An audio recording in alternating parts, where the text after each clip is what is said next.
class. Assalamu alaikum wa rahmatullahi wa barakatuh. I welcome you to this lesson.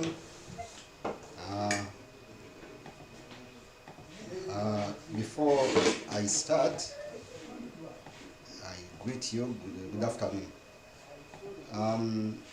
It has been quite a long time. I don't know if I can ask you where we ended, but at least I called one of my students of S5 and informed me that we stopped on elements of art and elements and principles of art. Those ones, we explained them very well. Now, some areas which I want you, first of all, to read on your, because at least I try to give out notes. There are some things which I'm expecting you as my learners to do. For example, going through the simple notes of sketching, and then also the simple notes about talking about materials. Because I remember we tried to go through them briefly, and also some questions which we did, some tests which we did, at least we handled those areas. So I'm requesting you to make a revision of A, sketching,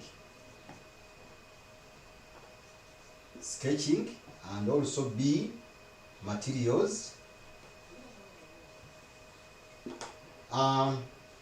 materials under the topic. You find them in the topic of crafts.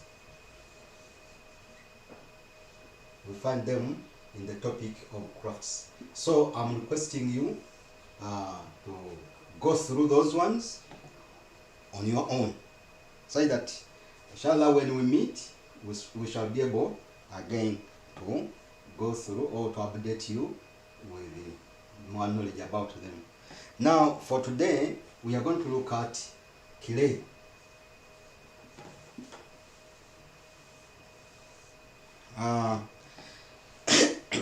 We are going to look at clay. Let us begin with the definition. But before we come to the definition, clay is one of the natural materials. I think everybody is familiar with clay. We know clay or swamps surrounding us. Yeah, they are full of clay. Some of you have ever seen a mumbwa that is made out of clay, and other articles which we are having at home, the cups, the plates, they are made out of clay. But now, if I can ask that define the term clay, in order to define clay, you must understand it very well. Why clay? Why not any other type of soil? Clay is a unique type of material. It's a unique type of material called, it is a unique type of soil. So clay is a fine-grained, firm, earthy material. It is an unearthly material because it is dark, that is plastic when wet, and brittle when dry and heated. Maybe when we are talking of clay, it is the only type of soil that can resist very high temperatures. That's one. Then it is one of the soil, the type of soil out of which we can manipulate and make different products without getting accidents, without getting breakages. So by definition we have said it's a fine-grained firm earthy material that is plastic when wet, and plastic when wet, and brittle and hard when dry and when fired. Clay can only be described as hard after firing it. So you find that clay, it is one of the materials or type of soil that can withstand very high temperatures without fusion, without fusion, or without breaking, or without decomposing. So it can withstand very high temperatures. So we say it consists of primarily hydrated silicates of aluminum. So you find that uh, when you look at, let us go to the classification of clay. Because clay is one of a type of soil as we have described it. Now let us look at its classes. Clay has got two classes. One is called residual clay and another one sedimentary clay. Residual clay, in simple terms, it's what you call the primary clay. So we have residual,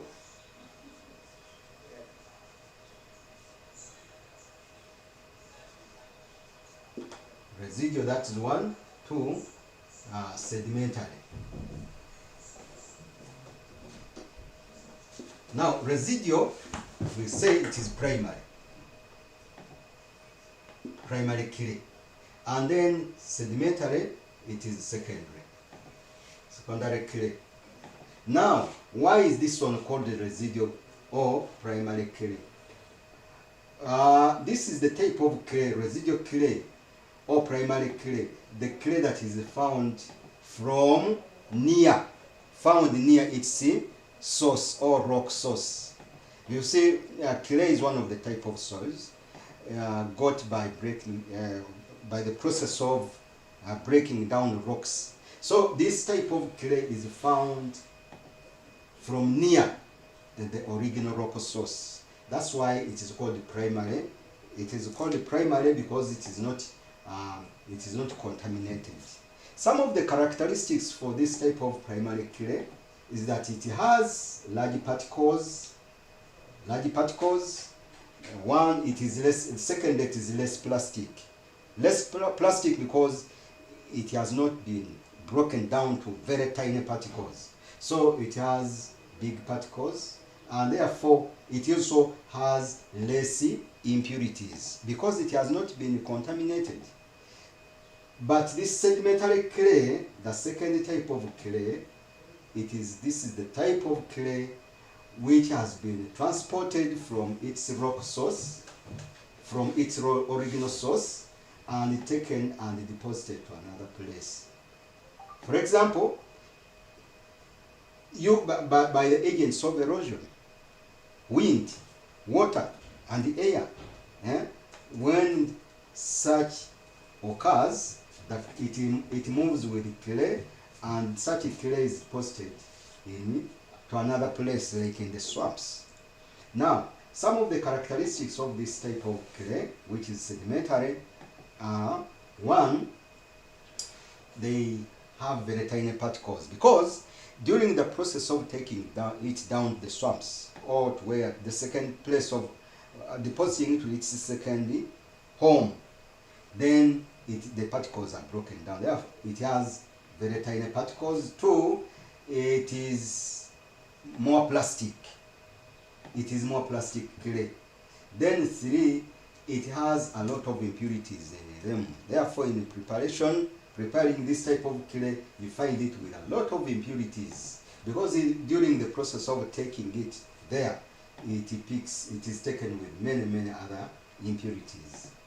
We shall talk about the impurities later.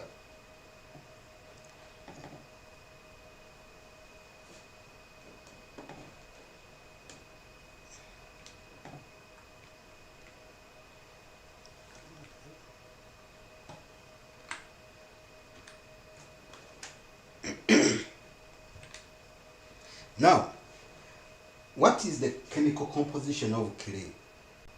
What is the chemical composition of clay? Clay is made up of many chemicals, or many chemicals are found in clay, but there are those which are minor and those which are major.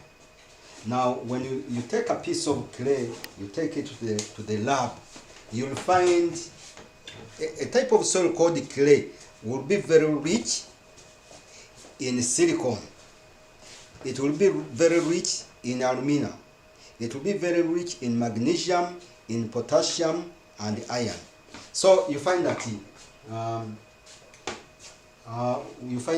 the chemicals found or forming clay. The chemicals forming clay. Okay. The chemicals found that we find rich in clay. We have one, iron, potassium, magnesium, silicon, and 1, 2, 3, 4, and potassium. We have magnesium, aluminum. We write it aluminum, not aluminium.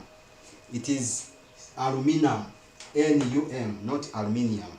So these are the five chemicals which we find rich in containing in what? In the clay. And when you look at the chemical composition of clay, we say clay involves molecules of aluminum, which is written as Al, then silicon, then Si, silicon, then oxygen or oxide groups, which is 5. Those are the groups. Then hydroxide groups, OH, and then we can close. Then we have a 4 here. So mineralogists, people who study clay or soils or minerals, they write the chemical composition formula for clay as that.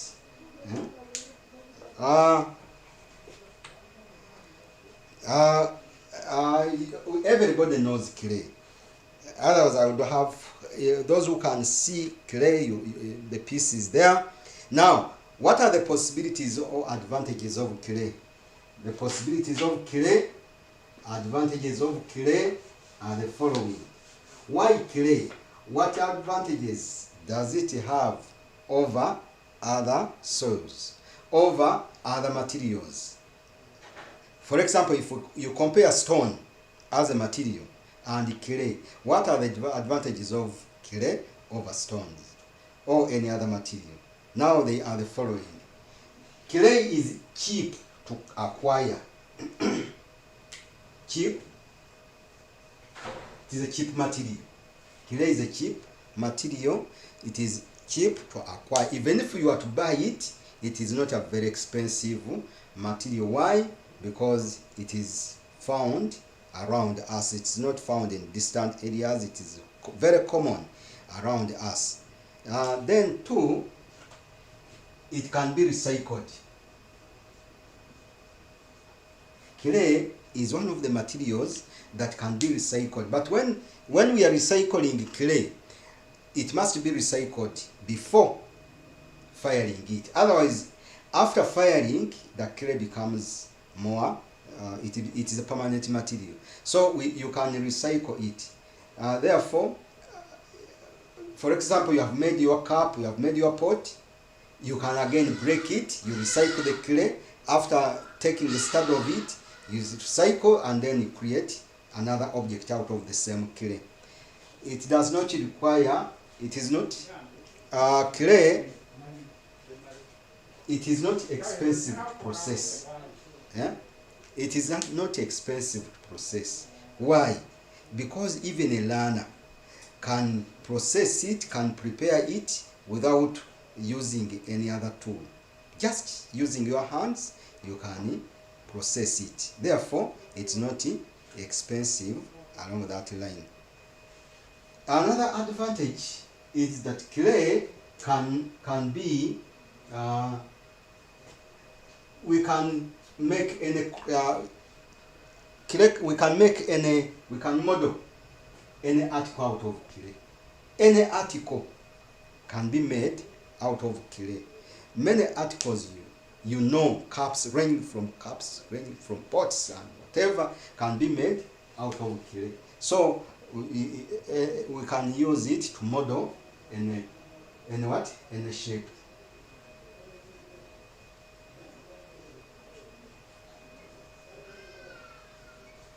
The other one was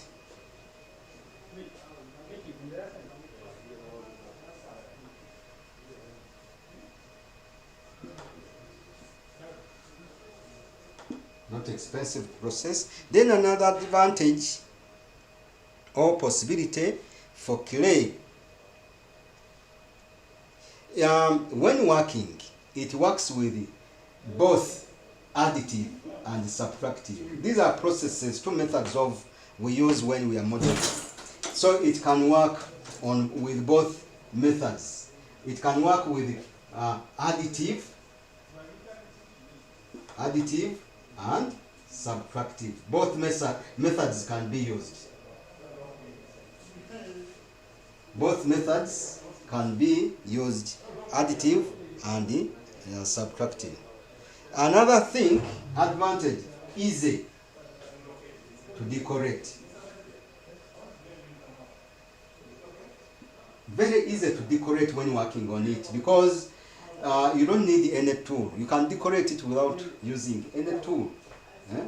Unlike wood where you have to get tools. Here you can just use your hands to do the decoration. So it is easy to decorate. And another last one, durable. Durable when fired. Clay can be durable, can be hard, can be permanent when we have fired it. Then let us look at the limitations or the disadvantages of clay. Disadvantages. Now the disadvantages.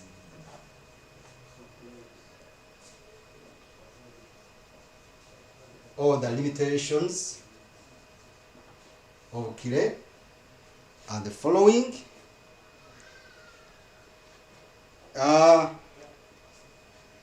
It is messy. It is messy when worked with it.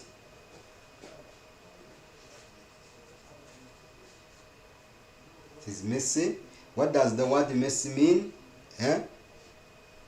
Then it is brittle.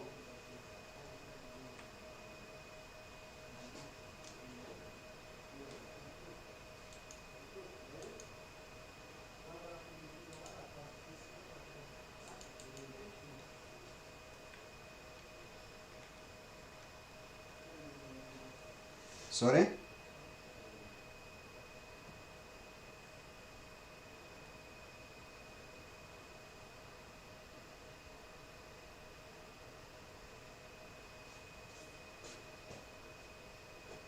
It can easily break.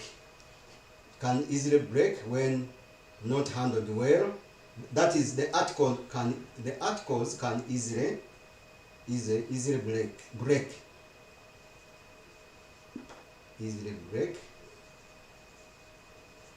when not handled well. Another one,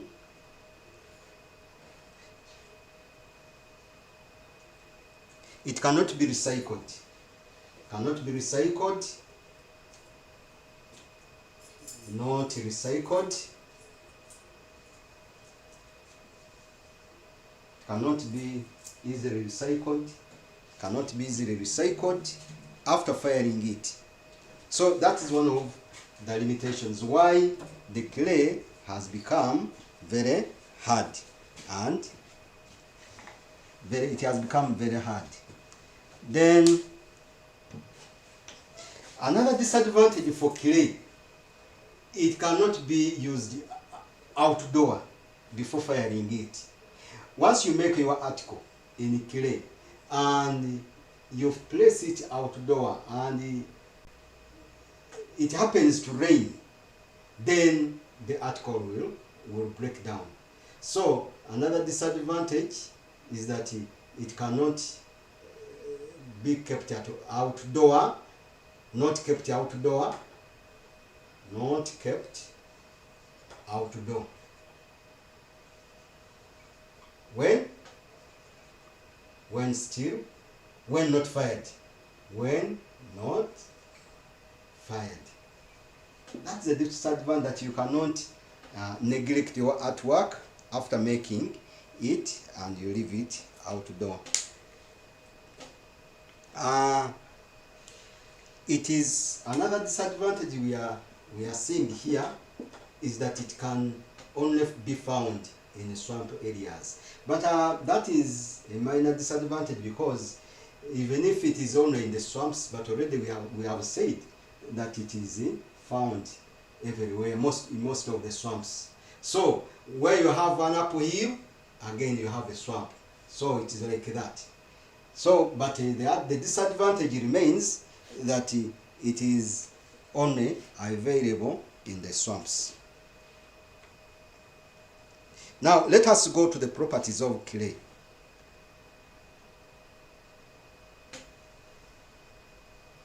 The properties of clay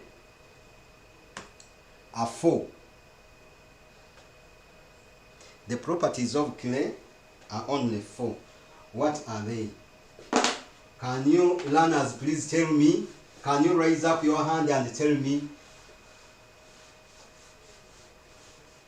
Can you raise up your hand and tell me the properties of clay?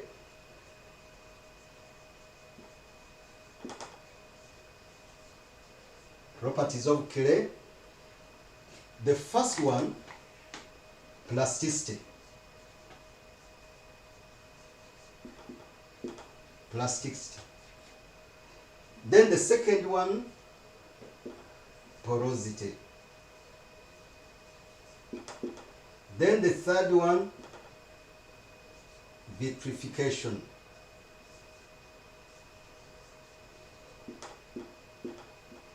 Then the last one, shrinkage. Shrinkage. Now, let us begin with the first one, plasticity.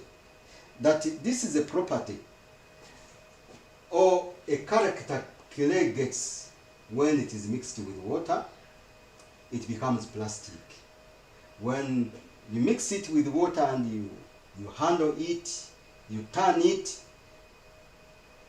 then it gets this ability to be plastic. You never rubber band, the way it stretches, it becomes plastic and elastic. So that is the ability of clay, or the property of clay when mixed with water. Then porous. This is porous or porosity. This is the ability of clay to hold and release air and liquids. It can hold air, it can hold liquids like water again, and it has the capacity to release it. So that is the ability of clay, that is porosity. Then vitrification, the ability of clay to resist high temperatures without fusion, without breaking, without cracking. Even if you fire clay at very high temperatures, it cannot disintegrate. It cannot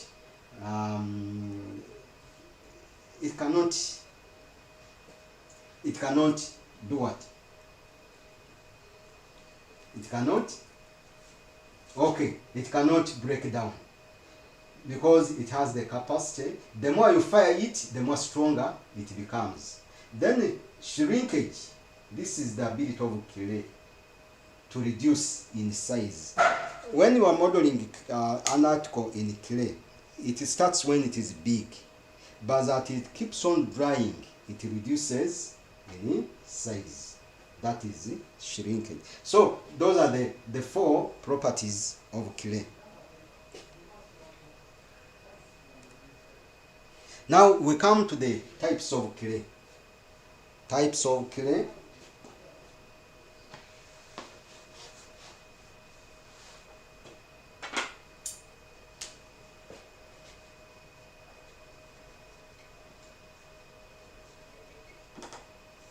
Now, has got many types depending on its place of origin. You find this swamp having a different clay from another nearby swamp. You find clay in the same swamp having different types. The types can range in color, in texture, and other things, but depending on its from its source and depending on the level of contamination or the level of impurities in the clay, they determine the type. But you find one swamp having one type of clay, then another one, or one country having a type which is not found in the another. So what are these types? Now we have the first one called kaolin.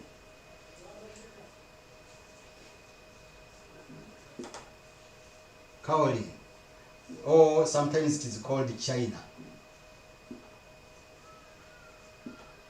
Now kaolin clay, we say it is less plastic. That's one thing. Then secondly, that means if it is to be used, you have to mix it with other clays. So it is less plastic. Another characteristic of this type of clay is that it fires the whitish color. It fires, the articles made fires to almost a white color. It's a very good type of clay. It makes very strong articles, But because it is less plastic, when using it, it needs to be added or mixed with some other clays in order to work well. This is one of the clay where as you are seeing it, China clay. Most products that are coming from China, got from China, imported from China, they are made using this type of clay. And it fires at a very high degree of temperature. Then we have another one called porcelain.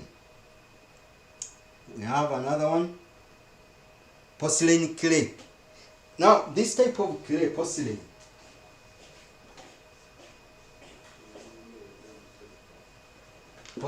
clay. Now, this one is not dug from anywhere. This type of clay, it is, you make it by mixing other clays. But when we are making porcelain clay, kaolin is the main ingredient when we are making this porcelain clay. And this porcelain clay, again, it is used in making very tough objects, very strong objects like cups, like plates, like bathtubs. Very good clay because it has this powerful clay kaolin added in it, and it is the main ingredient. So, learners, what you have to understand is that porcelain clay, this is, you make it by mixing together the different clays. Then we have ball clay. Now, this is very plastic. It is called ball. It is very plastic, and we use it to mix. In order to use it, that means since it is very plastic, it is used to, in order to use it, you mix it with some other clays so that you make it workable. Then we have what we call shell clay. Shell clay is also a type. This is the communistic clay.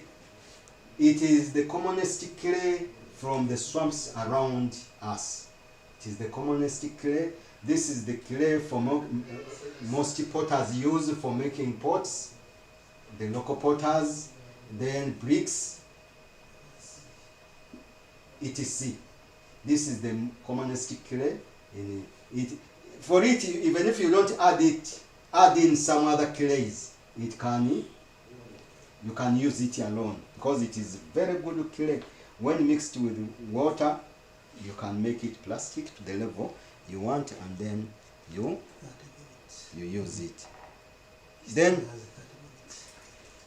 Then we have earthenware. Earthenware. Earthenware clay or clays. As you can see, earthen. This is again like this shell clay. It is also a very common clay around our swamps, and it is, we use it commonly in the making of what? Making pots and bricks. But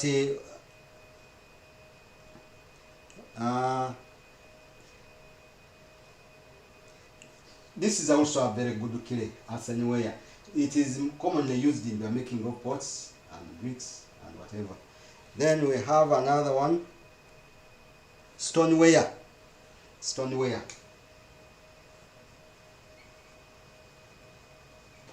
Stoneware clay. This is a sedimentary clay. This is a sedimentary clay. Again used for bricks, tiles, and terracotta and pots. So it is also a common type of clay around our swamps. But since it has that name stone, that means it is hard, and that means it is fired at very high temperatures. We have another one, talo clay. Talo clay. Now, this talo clay, it is very rich in magnesium, silicates, and also known as chalk. So that means it has that element of chalk-like texture.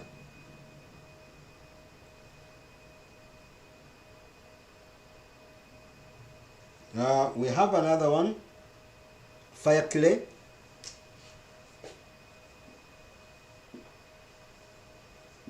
Fire clay. It has low plasticity, but it has high resistance to heat. Fire clay has high resistance to heat. So that means it can also be used in the making of good products. So it is used in making what we call fire bricks and insulating bricks and so on. Now let us move to the preparation of clay.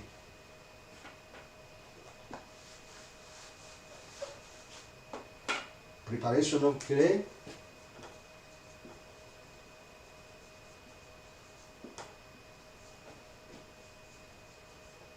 Preparation of clay.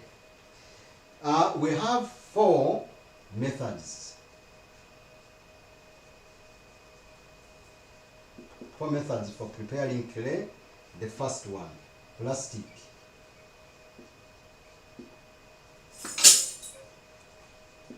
The second one, semi, the wet.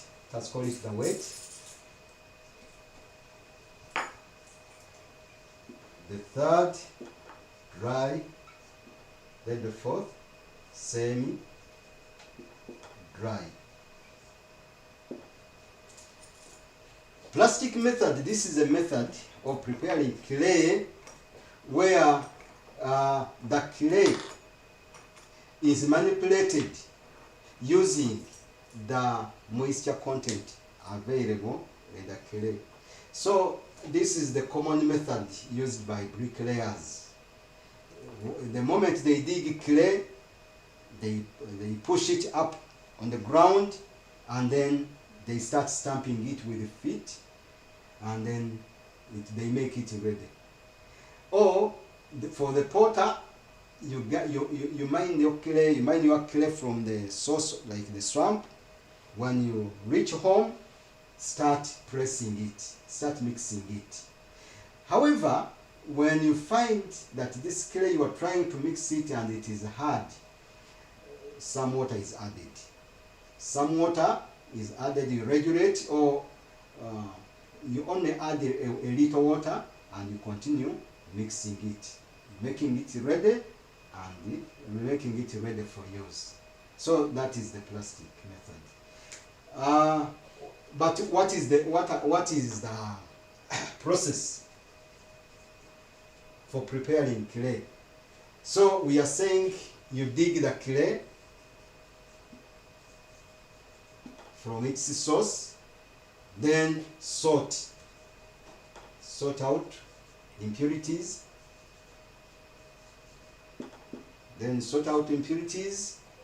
After sorting, mix by wedging and kneading. Mix by wedging and kneading. Wedging, the process of folding clay, cutting it to check for air pockets, and then kneading, the process of blending, mixing the clay to make it uniform. So you mix it. Then when it is ready, during the process of wedging and mixing and kneading, other additives can be added. Additives like grog.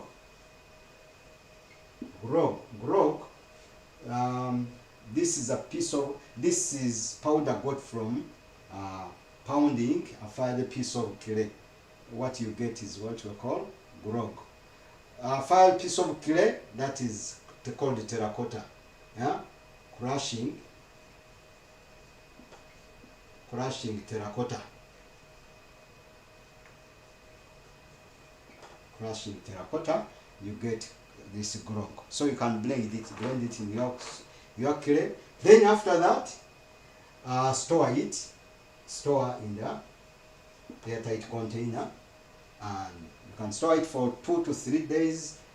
You make it ready, you make it ferment, then it is ready for use. So that is the plastic. Now, wet method. With this wet method, this is the preparation of clay. This is the method of preparing clay by first soaking clay, and then you stir it in water so that you make what we call syrup. You make syrup. You mix it, you dissolve clay in water, making syrup. Then from there, you can drain water out, and then you start using your clay. Now, what is the process under this wet method? What is the process? As we said, you can start by digging clay or getting clay from its source. Then you can pick out impurities, some impurities.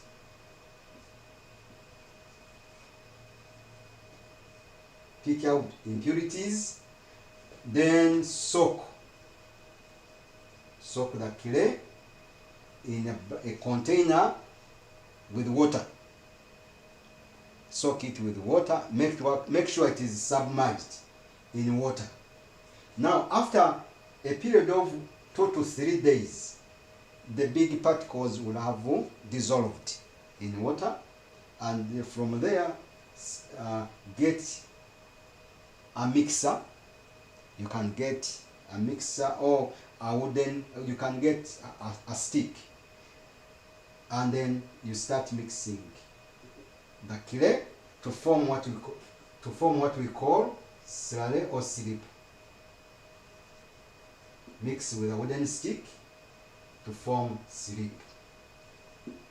Now, at this stage, after forming syrup, at this stage when you have soaked, when you are mixing, you can continue picking out some impurities.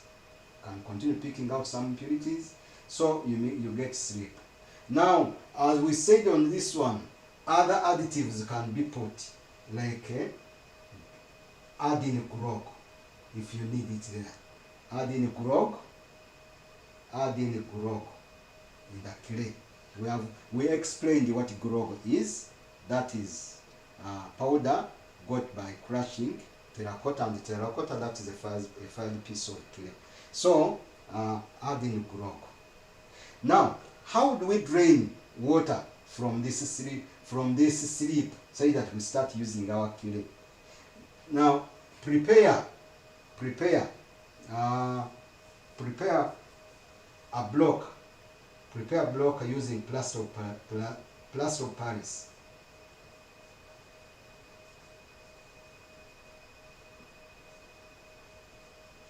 Get a block made from plaster of Paris, submerge it or dip it in the slip.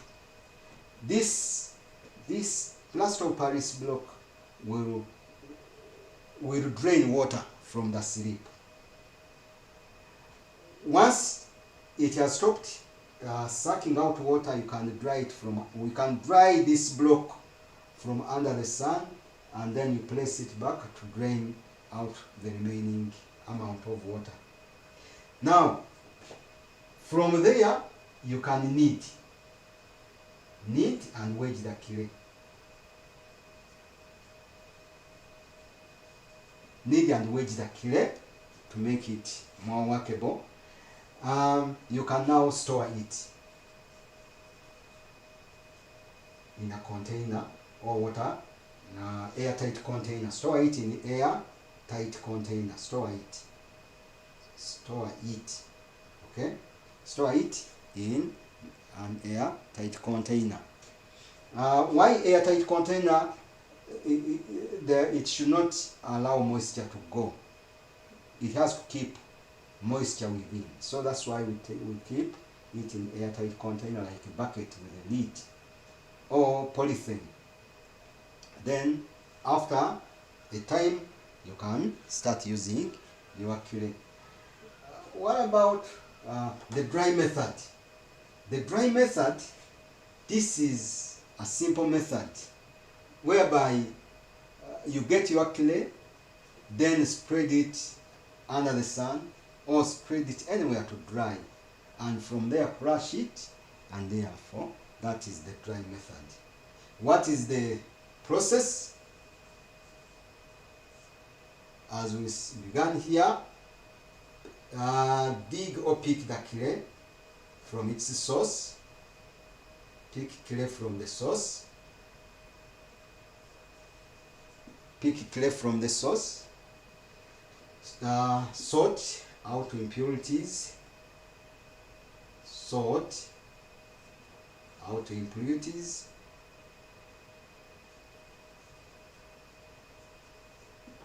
Sort out impurities.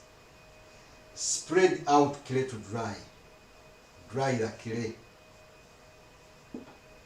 Dry the clay. Then from there, crush.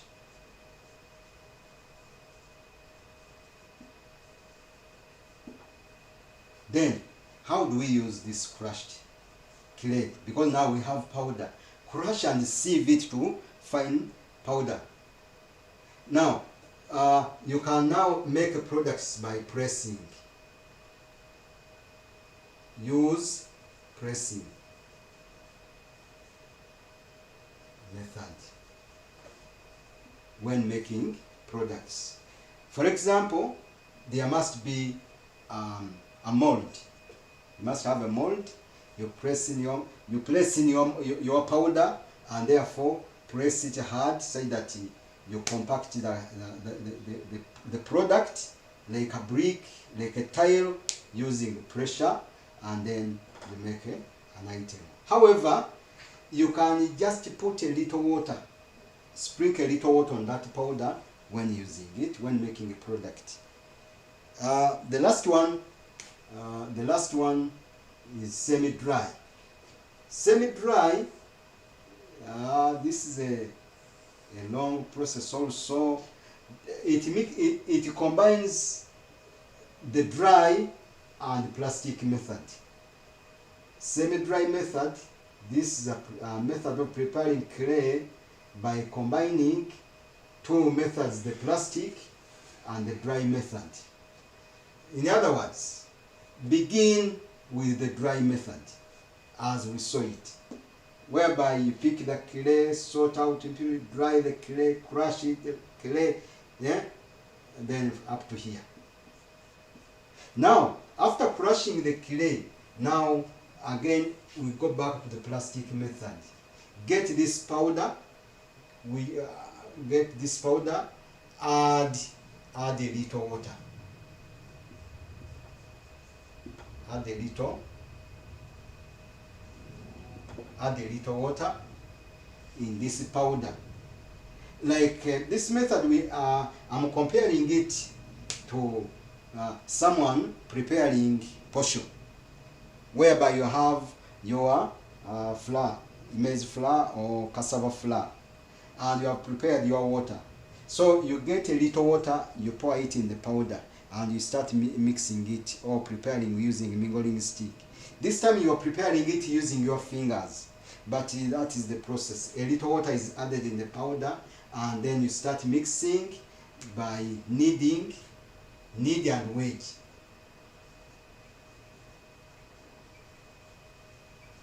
Knead and wedge the clay. Then when it is ready, store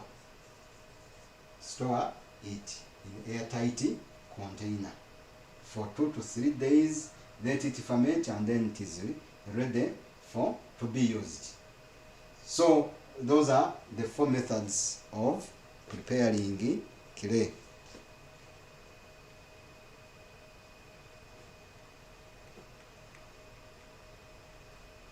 Each method has possibilities and limitations. Maybe make research on that. Possibilities and limitations, advantages and disadvantages of the plastic method, advantages and disadvantages of the semi-dry method. Make research over that. Now, what are the clay impurities we have been talking about? Clay impurities, these are foreign substances which are not needed in clay, which must be picked out. Of course, the clay impurities, some of them are visible because others are not visible. The visible ones are those ones like stones, the roots, the bones. Those are visible. And the invisible ones are maybe the chemicals. Some chemicals are not good in clay, but they are not visible. Therefore, there's no way you can pick them. Why do we pick out impurities from clay? One, they can harm the hands of the potter. Some clay impurities are what? Some clay impurities are dangerous. So we need to pick them out from the clay. Then some impurities can cause explosion, can damage others during firing when they explode. Okay? They can cause explosion of the pots or the pottery. They can cause cracks during drying and firing also. Some of these impurities, when the pot or whatever product you have made, or a brick, during firing, they contract and expand at different temperatures. Therefore, that area where we have an impurity, you find that it can easily crack or break.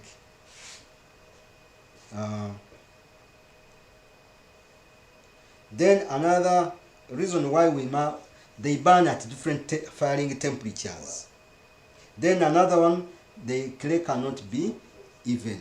During preparation, clay cannot be even when preparing it, because if a stone is there, it is not having the same texture with the clay. Therefore, the clay cannot be even. Then another thing we should talk about is sleep. What is sleep? What is sleep? Sleep, this is, as we said, sleep, this is a mixture of clay and water. Mixture of clay and water forming a homogeneous substance. We relate it to porridge, like a porridge. So that is slip. Now, why do we need to remove slip? Why do we? No, not that. What is the importance of slip in when we are making pottery? What is the one? It is used in joining parts of clay during the process of modeling. It can join parts of clay. That is before firing and before drying. When maybe at rather hard stage, the slip can be used in joining clay parts. Then another one, it can be used for decorating articles during the forming when we are decorating. Another one, it is used during casting. Casting is the process of creating an article where you have a mold, then you put in slip, then slips. The mold creates the article shape out of slip. Then it is also a method of preparing clay. It's a method of preparing clay. Now, that is slip. Then we talked about grog. What is grog? Grog, we saw it here. Grog is a powder. It's a powder got by crushing terracotta or by crushing any piece of clay. We get grog. Now,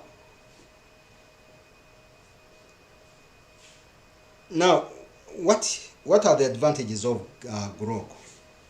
How do we use grog? It makes clay more plastic. When you put it, like we looked at the clays, the different types of clays, some of them are very soft.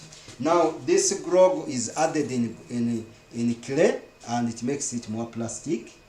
It increases the breathing space. It increases the breathing space within the clay or the article, so that the chances of breaking or cracking are reduced. Then clay, it makes the clay more stiff. When the clay is very soft, grog can be added and the clay becomes more stiff. So